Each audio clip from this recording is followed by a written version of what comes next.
Welcome to the class my dear children. இன்றைக்கி நம்ம என்ன பார்க்க போகிறோம் அப்படின்னா டென்சஸ். முதல்ல டென்ஸ்னால் என்னன்னு தெரிஞ்சுக்கலாம்.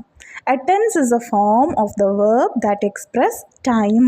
காலத்தை குறிப்பது தான் டென்ஸ்.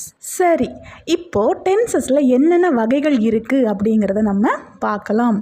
ஃபஸ்ட்டு பாருங்கள், ப்ரெசன்ட் டென்ஸ், ரெண்டாவது பாஸ்ட் டென்ஸ், மூணாவது ஃப்யூச்சர் டென்ஸ். ப்ரெசன்ட் டென்ஸ் அப்படின்னா நிகழ்காலம். இப்போ நடந்துட்டு இருக்கிற விஷயத்தை எக்ஸ்ப்ரெஸ் பண்ணுறதுக்கு தான் நம்ம ப்ரெசன்ட் டென்ஸை யூஸ் பண்ணுவோம். பாஸ்ட் டென்ஸ் அப்படின்னா இறந்த காலம், முடிந்து போன கடந்த காலத்தை பற்றி நம்ம விவரிக்கணும் அப்படின்னா பாஸ்ட் டென்ஸை நம்ம யூஸ் பண்ணுவோம். ஃப்யூச்சர் டென்ஸ் அப்படின்னா நடக்க போகிறது, நான் அதை வாங்க போகிறேன், இதை வாங்க போகிறேன், அதை செய்ய போகிறேன், இதை செய்ய போகிறேன் அப்படின்னு சொல்லிட்டு பட்டியலிடுவோம் இல்லையா, அதைத்தான் ஃப்யூச்சர் டென்ஸ் அப்படின்னு சொல்லுவோம். நம்ம கனவு காண்றதே அந்த ஃப்யூச்சர் டென்ஸில் தான்.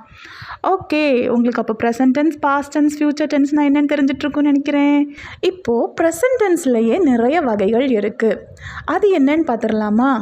ப்ரெசன்ட் டென்ஸில் simple present, present continuous, present perfect, present perfect continuous அப்படின்னு 4 ஃபார்ம் இருக்குது. அதே மாதிரி பாஸ்ட்டில் simple past, past continuous, past perfect, past perfect கண்டினியூவஸ்னு அதுலேயும் 4 ஃபார்ம் இருக்குது.